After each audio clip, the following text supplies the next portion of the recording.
Praise the lord. ప్రభువైన యేసు నామములో అందరికీ వందనములు. యేసయ్య మాటను ఈ కార్యక్రమాన్ని వీక్షించడానికి ప్రేమతో నేను మిమ్మల్ని ఆహ్వానిస్తున్నాను. ఈ దినము యోహాను సువార్త 19వ అధ్యాయము 28వ వచనం నుండి 30వ వచనం వరకు ధ్యానించుకుందాం.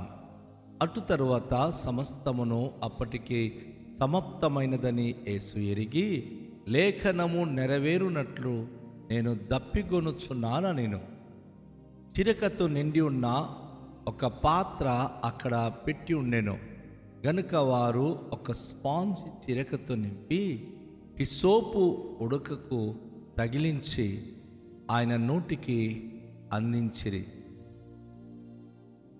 యేసు ఆ చిరక పుచ్చుకొని సమాప్తమైనదని చెప్పి తల వంచి ఆత్మను అప్పగించెను. ప్రభునందు ప్రియమైన వాళ్ళారా, ప్రభువైన యేసుక్రీస్తు జీవితంలో ఒక భయంకరమైన అనుభూతిని ఇక్కడ మన జ్ఞాపకం చేసుకుంటున్నాం.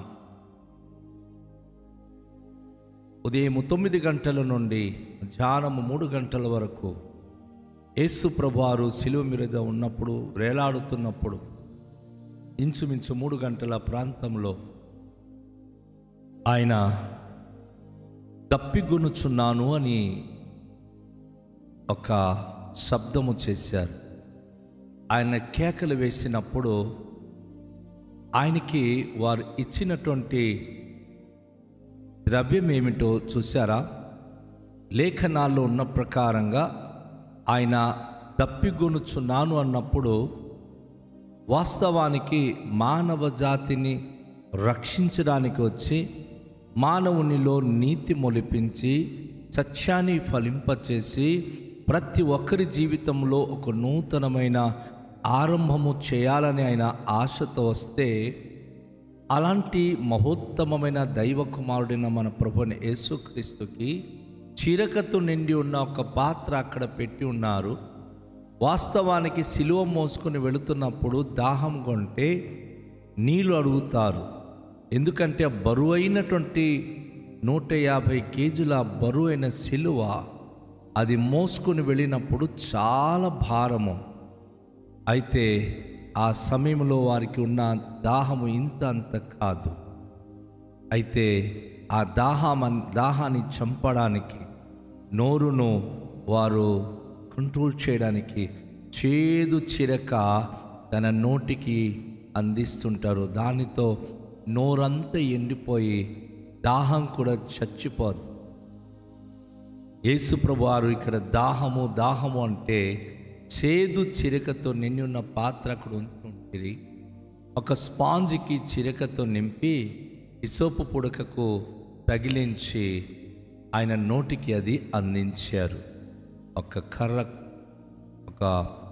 కర్రకి దానిని తగిలించి యేసు ప్రభువారి ఇక్కడ నోటికి ఆ స్పాంజితో ఉన్న ఆ చేదు చిరకను తన నోటికి అంటించారు.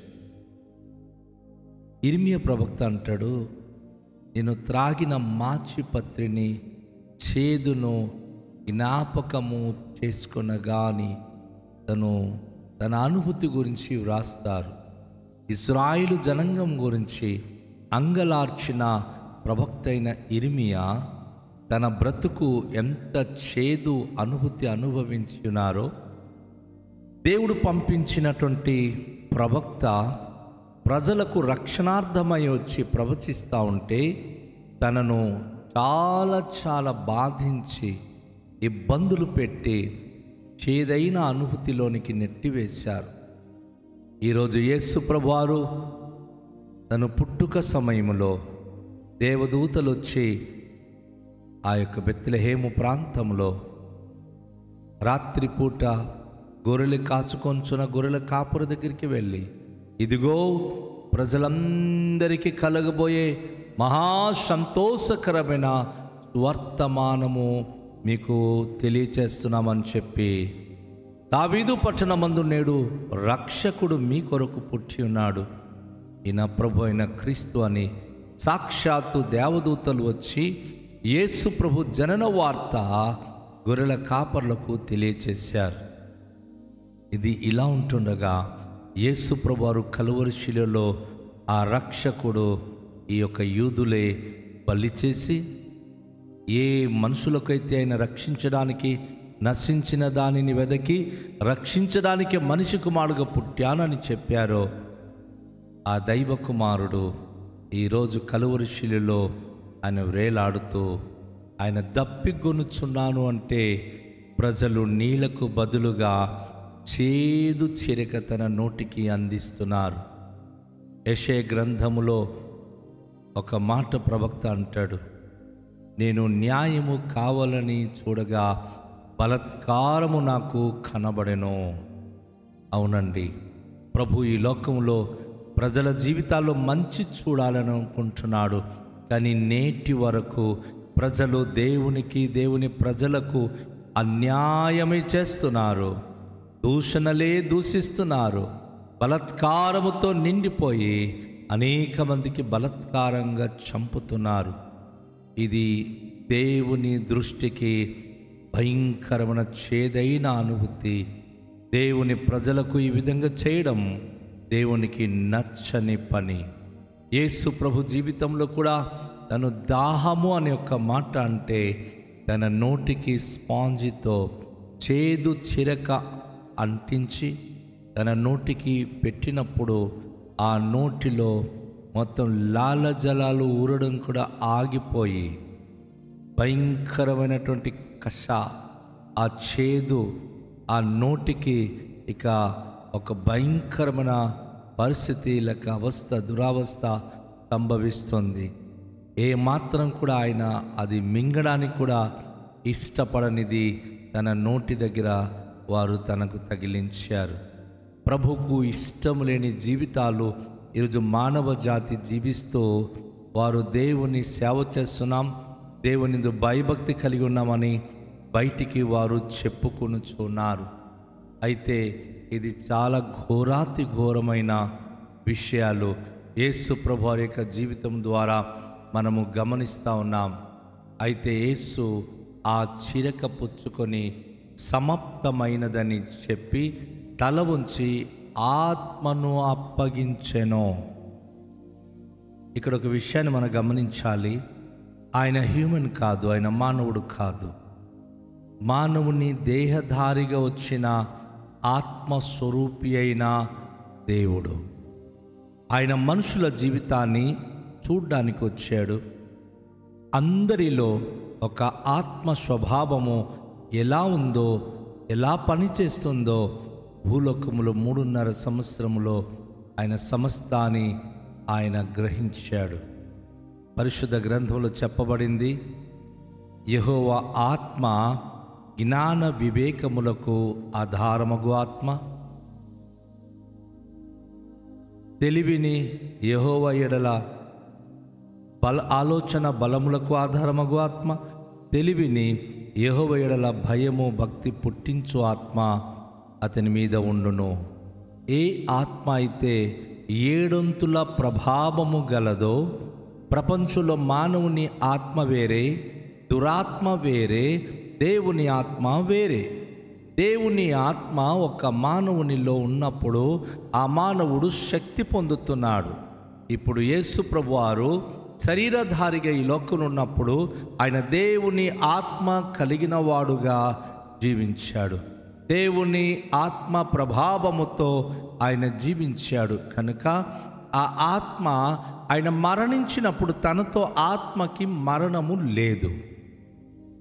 శరీరానికి చావు ఉంది కానీ ఆత్మకు మరణము లేదు. కనుక ఈ ఆత్మ ఎక్కడి నుండి వచ్చింది? సొలొమోను రాజు ప్రసంగి గ్రంథంలో అంటాడు, మన్నైన ఈ దేహము వెనకటి వల్లే తిరిగి మన్నైపోవును, కాలచక్రములో అది కలిసిపోవును, అది మన్నైనది తిరిగి మన్నులో కలిసిపోవును. కానీ ఆత్మ దాని దయచేసిన దాత యొద్దకు చేరుకొనును.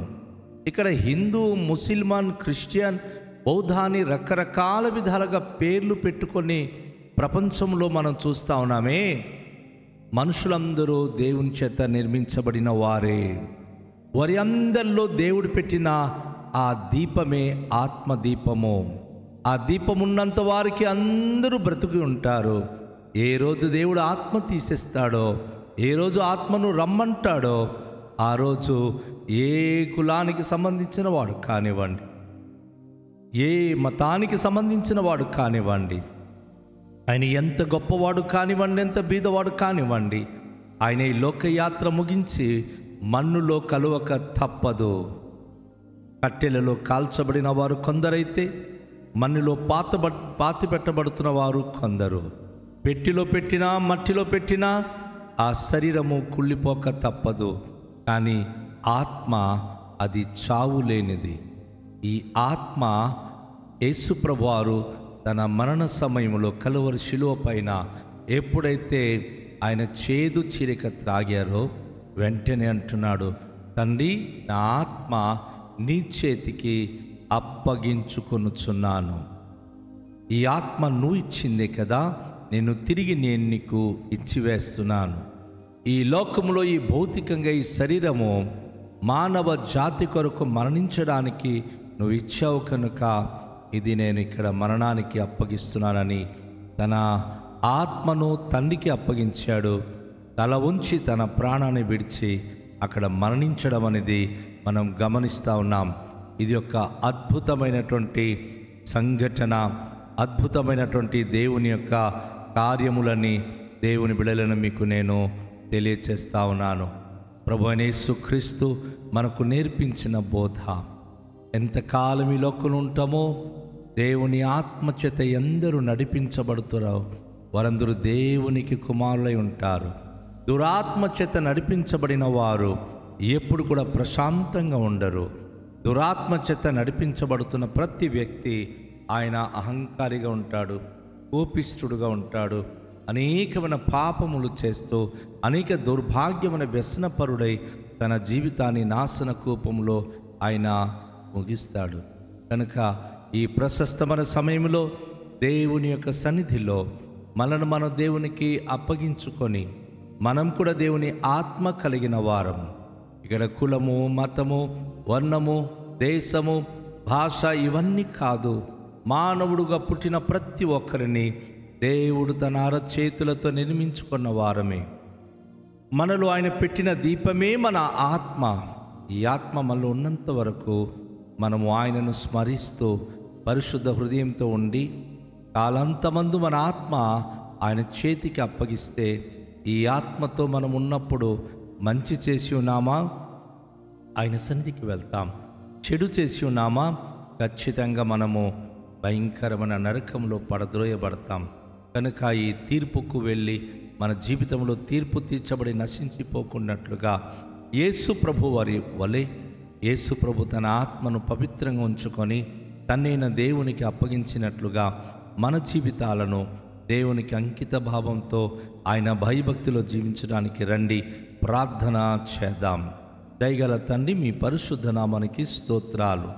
ఈ ప్రశస్తమైన సమయంలో మీరు చేదు చిరికను త్రాగి మీ ఆత్మను తండ్రి అయిన దేవునికి అప్పగించి తల ఉంచి మరణించిన ఒక అద్భుతమైన సంఘటన చూస్తూ ఉన్నాం.